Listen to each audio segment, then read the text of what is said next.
यार तुम्हारे बाप ने तुम्हें कैसा पैदा किया? तुम्हारे बाप ने तुम्हें कैसे पैदा किया? आप प्रश्न क्या है? प्रभु जी हमारा ये प्रश्न है जी। मंदोदरी जो थी, हाँ, मंदोदरी किसकी पुत्री थी और अंगद किसका बेटा था? ऐसा है कि मैं नाम के मंदोदरी किसकी पुत्री थी? हाँ, और अंगद किसका मंदोदरी बेटा की था? कथा है। हाँ, कथा मंदोदरी की भी कथा है जो आप पूछ रहे हैं। मंदोदरी ऐसा है, मंदोदरी किसकी पुत्री थी और अंगद किसका बेटा था? अरे महाराज उत्तर तो देने दो। धन्यवाद। मंदोदरी की जो कथा मुझे पता है वो कथा इस तरह से है कि एक संतों की मंडली थी और संतों के बीच में भंडारा। उस संत का नाम क्या था? भोजन संतों का है। संत का नाम क्या था वो नहीं, सप्तऋषि। वो तो सप्तऋषि बेटा। सप्तऋषि में 7 का नाम पता है आपको?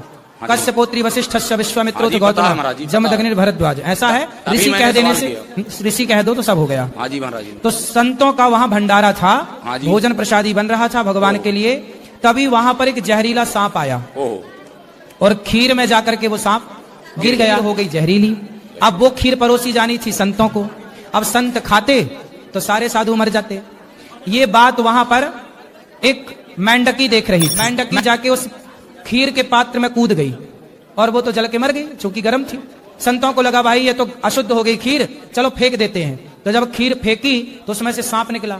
तब संतों को लगा अच्छा ये मेंढकी मरी नहीं है, हम सबकी रक्षा के लिए उसने आत्मसमर्पण कर दिया, आत्मदाह कर दिया। तब संतों ने अपने तपोबल से उन्हें जीवित किया और कहा कि आज से तुम हमारी बेटी के रूप में रहो।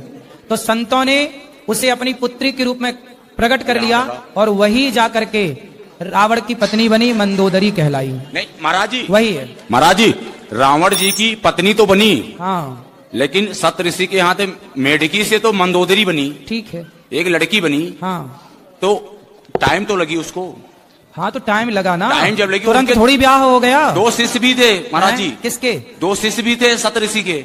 बहुत सारे शिष्य थे, ठीक नहीं, उसमें 2 शिष्य ऐसे थे हाँ, जो रावण और बाली भी थे। तो आप वहां थे उस समय तीसरे? महाराज जी, महाराज जी आप भी नहीं थे, हम भी नहीं थे। हाँ, फिर ना आप थे ना